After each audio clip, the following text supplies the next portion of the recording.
Assalamualaikum warahmatullahi wabarakatuh. Bismillah, alhamdulillah, wassalatu wassalamu ala rasulillah, la hawla wa la quwwata illa billah, amma ba'd. Puji syukur kepada Allah subhanahu wa ta'ala atas semua limpahan karunia nikmatnya. Salawat serta salam mari kita selalu haturkan kepada Nabi kita Muhammad sallallahu alaihi wasallam. Mudah-mudahan kita mendapatkan syafaat beliau hingga yaumul akhir nanti. Amin ya rabbal alamin. Para bapak, ibu dan jamaah sekalian, kita belajar sirah ini sudah berapa tahun, Pak? Ingat, Pak? 6 tahun, Pak? 6 tahun, ya. Lebih mungkin, Pak, ya. Pun blenger napa dereng? Mboten nggih. Nek blenger nggih mandek. Baik, karena ndak blenger nggih kita lanjutkan. Jadi, Masya Allah. Jadi, mboten wonten Pak teng sekolahan atau di kuliah yang mempelajari kisah Nabi dan para sahabat itu sedetail yang kita pelajari di masjid ini. Tidak ada. Bahkan masjid-masjid yang lain itu jarang, hampir tidak ada yang mempelajari sirah ini ya, atau kisah-kisah Nabi dan para sahabat ini. Jadi ini nilai plus bagi jamaah Masjid Al-Hidayah. Masya Allah. Jenengan pernah mempelajari sirah dengan rinci. Ya. Tidak ada, coba jenengan cari masjid yang ada pelajaran sirahnya. Paling fikih, kemudian hadis gitu biasanya. Ya. Baik, kemarin kita sudah mempelajari tentang kemuliaan atau keutamaan daripada Sayyidina Umar bin Khattab.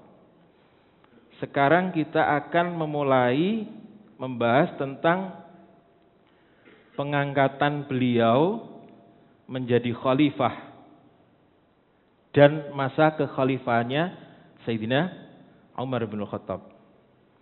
Jadi Sayyidina Abu Bakar itu menyerahkan kekhalifahan kepada Sayyidina Umar itu berdasarkan keinginan dari yang namanya Ahlul Halli wal Aqdi namanya. Ahlul Halli wal Aqdi. Apa itu? Jangan pernah dengar, Pak? Oke, kalau jenengan pengurus NU pasti dengar ini. Pengurus NU sing rodok ngereken. Jadi Ahlul Halli wal Aqdi ini adalah ada beberapa orang yang dipercaya untuk membuat keputusan. Dalam hal ini adalah pengangkatan khalifah yang baru. Kalau dalam konteks negara itu ya parlemen, Pak. DPR, DPR. Tapi kalau sekarang DPR-nya kan tidak memilih presiden. Kalau dulu zamannya Pak Harto itu memilih presiden. Kira-kira begitu. Cuma ini anggotanya beberapa orang saja. Beberapa orang. Dan tradisi ini masih dipakai sampai sekarang di PBNU, Pak. Pengurus Besar Nahdlatul Ulama. Ketika menentukan ketua, yaitu ketua Tanfidiyah. Kalau setingkat ranting itu tidak pakai ini, tapi kalau sudah setingkat nasional itu pakai ini, yaitu Ahlul Halli wal Aqdi. Jadi menunjuk beberapa orang untuk bermusyawarah, kemudian menentukan siapa yang akan menjadi pemimpin. Nah, dari Ahlul Halli wal Aqdi ini kemudian mereka bermusyawarah dan bersepakat untuk mengembalikan urusan ini kepada Sayyidina Abu Bakar yang dianggap paling tahu. Yang dianggap paling tahu untuk memilih penggantinya. Masya Allah. Jadi melalui musyawarah juga. Melalui musyawarah. Maka kemudian Sayyidina Abu Bakar ini diberi wewenang penuh untuk memilih penggantinya. Tapi berdasarkan musyawarah beberapa orang, bukan langsung Sayyidina Abu Bakar, sudah saya pilih yang ini aja, bukan. Tetapi diserahkan kepada beberapa orang, lalu beberapa orang itu mengembalikan kepada Sayyidina Abu Bakar. Nah, setelah Sayyidina Abu Bakar diberi wewenang penuh, kemudian beliau baru menunjuk Sayyidina Umar bin Khattab sebagai penggantinya. Maka kemudian beliau mengatakan, apakah kalian ridho jika aku mengangkat Umar sebagai khalifah kalian? Demi Allah, aku tidak menjamin pikiran kerasku. Jadi Sayyidina Abu Bakar ini memang bersih keras untuk mengangkat Sayyidina Umar sebagai penggantinya. Demi Allah, aku tidak menjamin pikiran kerasku. Aku juga tidak mengangkat orang yang memiliki kekerabatan denganku, kata Sayyidina Abu Bakar. Jadi saya memilih ini karena saya berpendapat dengan pendapat yang keras, dan saya juga tidak memilih penggantiku itu dari orang-orang yang dekat denganku atau punya kekerabatan. Kalau bahasa kita sekarang apa, Pak? Nepotisme, nepotis. Dinasti. Baik. Nah, kata Sayyidina Abu Bakar lanjutannya, sekarang aku telah memutuskan untuk mengangkat Umar menjadi khalifah kalian. Maka dengarkan dan patuhilah dia. Para sahabat pun menjawab, kami mendengar dan kami patuh. Yang sering kita dengar dengan kalimat, apa Pak? Sami'na wa ta'na. Jadi sami'na itu kami mendengar, wa ta'na dan kami patuh. Sayyidina Abu Bakar pun lega, lega. Sebab beliau telah mengetahui siapa penggantinya sebelum beliau wafat. Jadi, Masya Allah, jadi Sayyidina Abu Bakar itu menunjuk penggantinya, Sayyidina Umar itu belum dikasih tahu, Pak. Dipanggil kemudian baru dikasih tahu. Sambil dipaksa, sambil dipaksa. Kata Sayyidina Abu Bakar, wahai Umar, apakah saya perlu menghunus pedang untuk memaksamu? Jadi presiden dipaksa, Pak. Luar biasa. Jadi presiden dipaksa. Kata Sayyidina Abu Bakar, wahai Umar, apakah saya perlu menghunus pedang untuk memaksamu? Nah, posisi Sayyidina Abu Bakar itu kan sudah sakit-sakitan, Pak. Melihat Sayyidina Abu Bakar sudah sakit dan keseriusan wajahnya, Sayyidina Umar akhirnya menerima. Nah, sekarang kita akan membahas bagaimana pidato pertama ketika beliau menjadi khalifah. Jadi Sayyidina Abu Bakar wafat, kemudian diganti oleh Sayyidina Umar bin Khattab. Beliau kemudian mendatangi masjid. Jadi belum ada istana, Pak. Tidak ada. Bukan belum ada, tapi tidak ada. Ya masjid itu. Bahkan nanti ketika penaklukan Persia, ada panglima Persia yang penasaran dengan Sayyidina Umar. Kaya apa sih istana Umar itu? Tempat tinggalnya seperti apa? Kok bisa menaklukkan kerajaan yang begitu besar? Ternyata sampai di Madinah ditunjukkan oleh para sahabat, mana pemimpin kalian? Ternyata lagi ngeleset di depan, di sebelahnya masjid. Ngeleset, Pak, depannya masjid. Enggak pakai apa-apa, di tanah itu, Pak. Belum ada marmer, Pak. Masya Allah, ini Sayyidina Umar. Beliau kemudian mulai menaiki mimbar. Jadi, mau duduk di tempat yang biasanya ditempati Sayyidina Abu Bakar. Tetapi dalam hatinya bergejolak. Pantaskah saya ini duduk di tempat Abu Bakar, sahabat setia Nabi? Siapa saya ini? Saya ini masuk Islam baru tahun ke-6 kenabian. Sementara Abu Bakar sudah berislam di awal-awal dakwah Nabi. Sekali-kali, kata Sayyidina Umar dalam hati, sekali-kali tidak. Allah tidak akan berpandangan bahwa aku pantas menempati tempat Abu Bakar. Kemudian beliau turun. Nah, ini pas ini 3 ini Pak. 3 ini, 1, 2, 3. Pas seperti dulu. 1, 2, 3. Kemudian beliau turun dan duduk di bawahnya tempat yang biasanya ditempati Sayyidina Abu Bakar. Jadi dulu tuh mimbar di Al-Hidayah di Masjid Nabawi itu ada 3 tempat, ada 3 apa? 3 tangga seperti ini. Cuma setahu saya tidak ada tempat duduknya. 3 tangga itu. Tangga yang pertama dulu ditempati Nabi ketika khutbah. Tangga yang pertama. Setelah Rasulullah wafat, Sayyidina Abu Bakar kemudian mengganti beliau. Nah, ketika Sayyidina Abu Bakar mau berpidato, juga sama. Mau menempati tempat Nabi, tiba-tiba gemeter. Gak jadi, akhirnya turun 1 tangga. Turun 1 tangga. Sayyidina Umar pun demikian, ketika mau naik menempati tempat yang biasanya dijadikan tempat khutbah oleh Sayyidina Abu Bakar, juga begitu. Gemetaran. Akhirnya turun 1 tingkat. Berarti sudah tingkat terakhir Pak.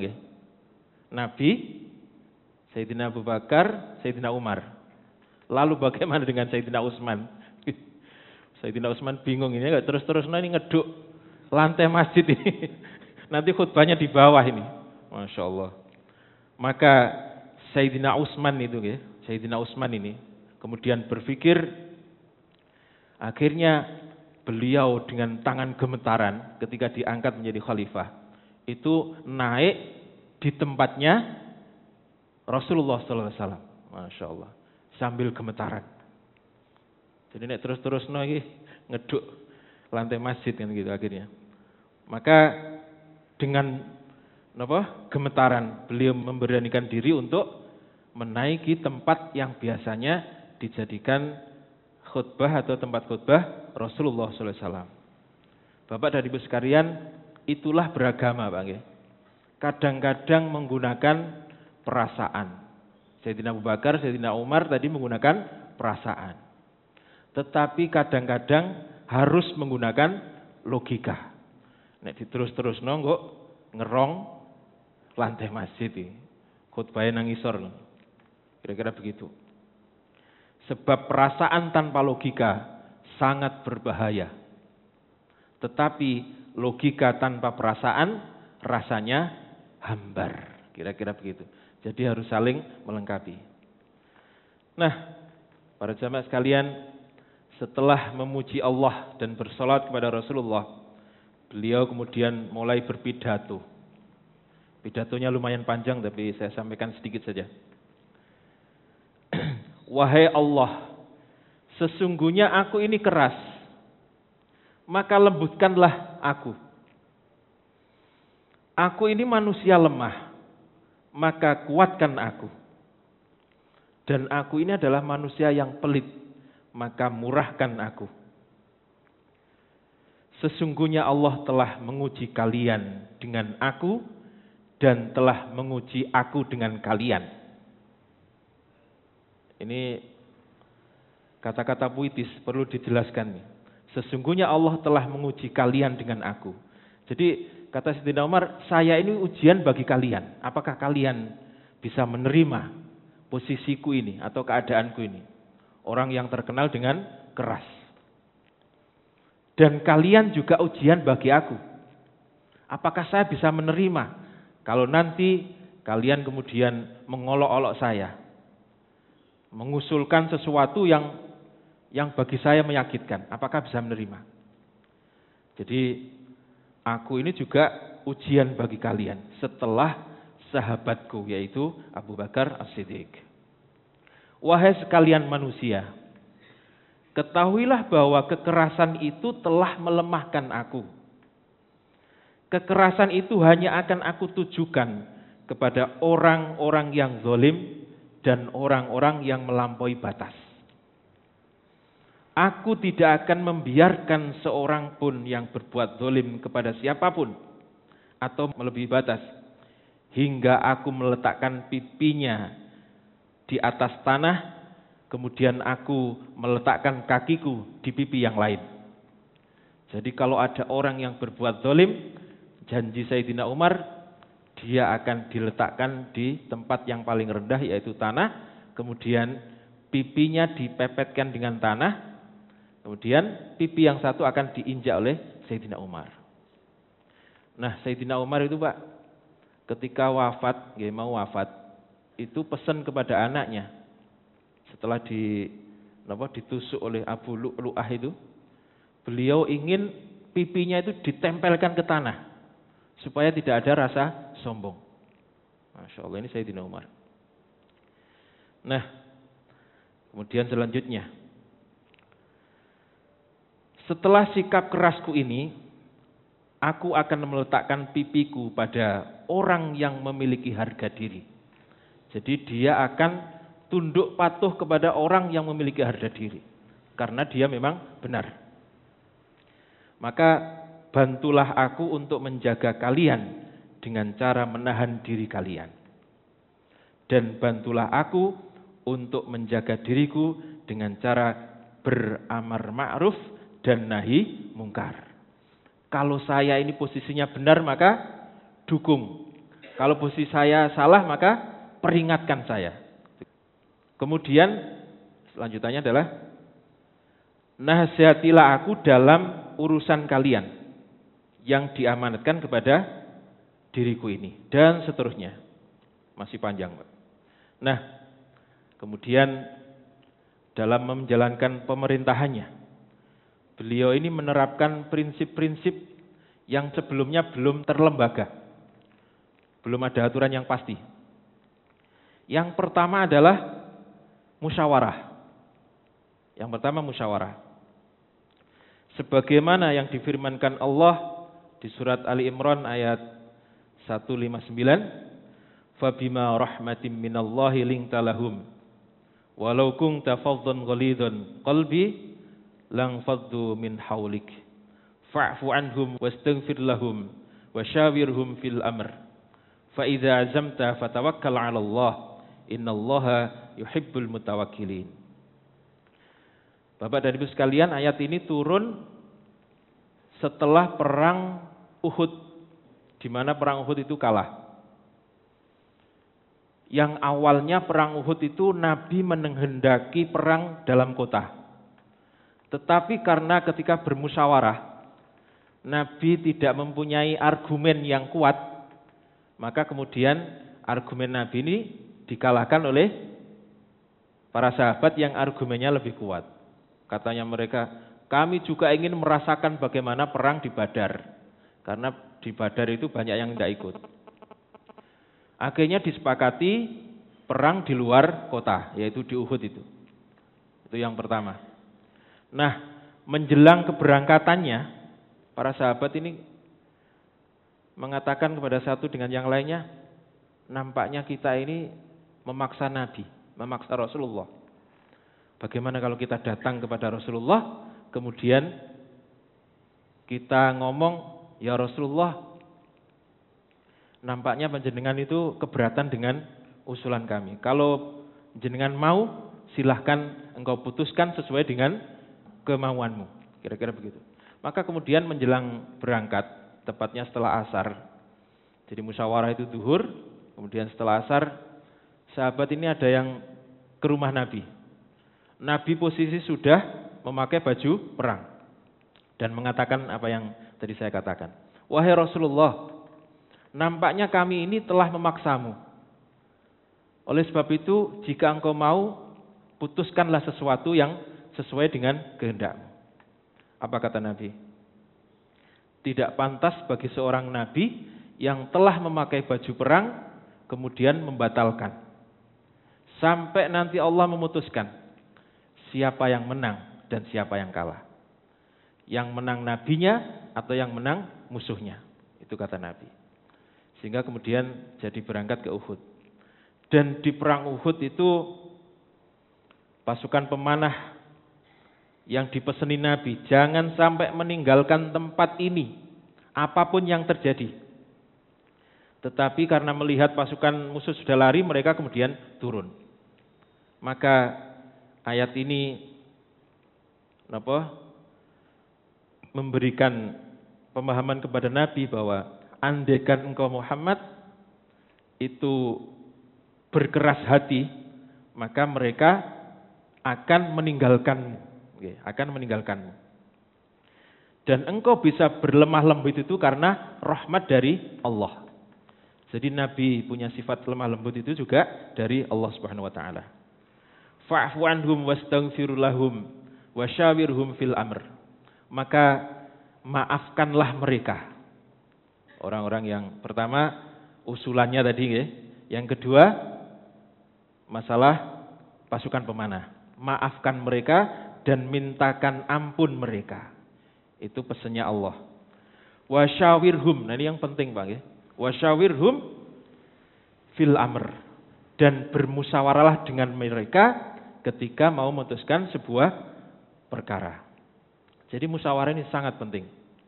Jadi lebih baik keputusan itu kemudian tidak berjalan dengan baik, tetapi keputusan musyawarah. Daripada keputusan itu baik atau berjalan dengan baik, tetapi atas kemauan seseorang. Itu lebih baik keputusan musyawarah walaupun hasilnya tidak baik.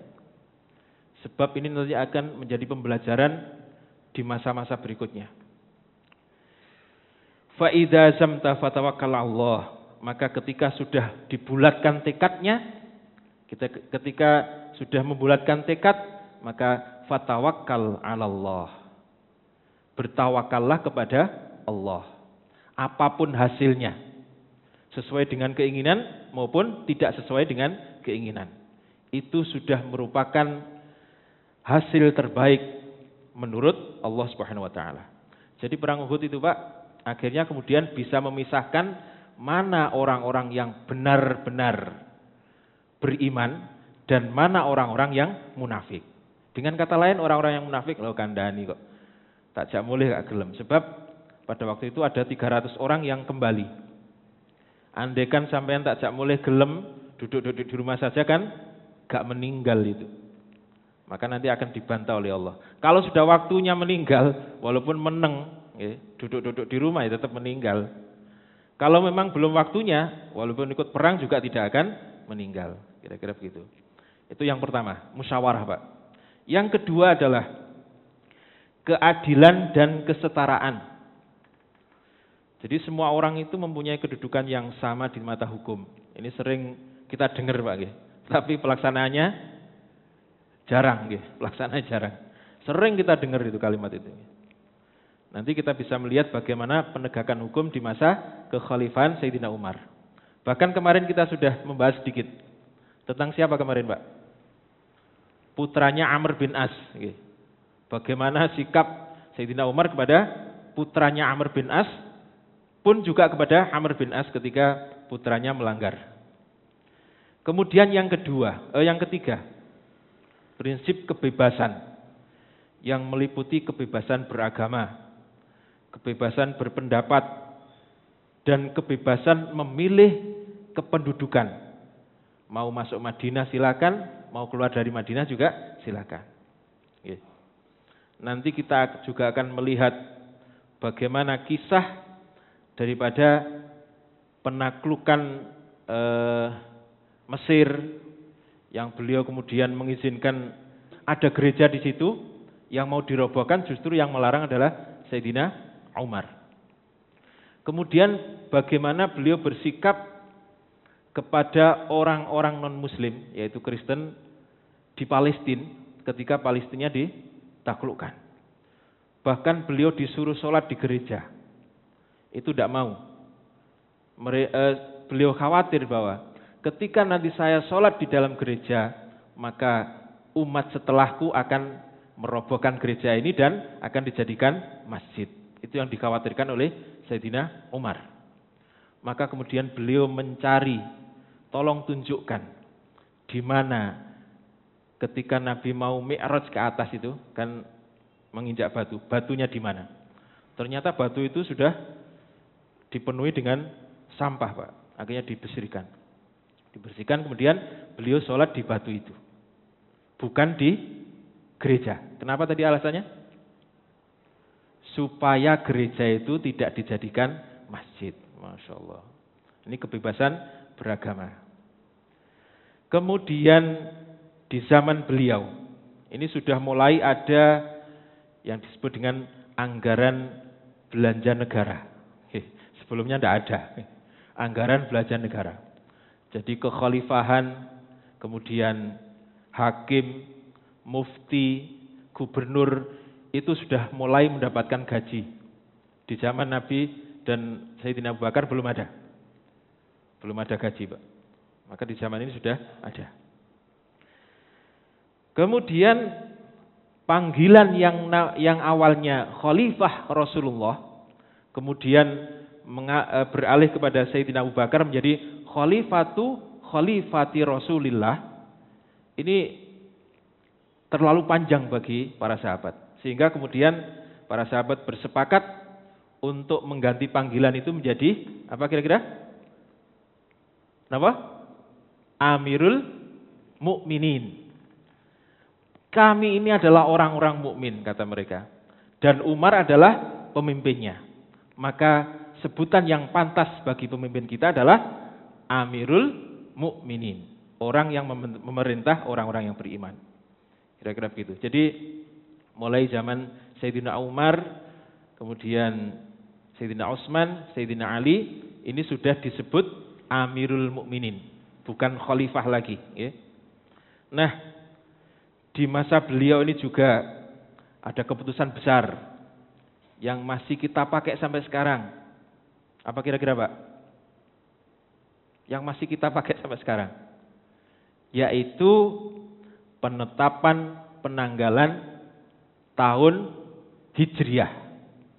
Itu di zamannya Sayyidina Umar bin Khattab atas usulan-usulan dari beberapa para sahabat, terutama Sayyidina Ali.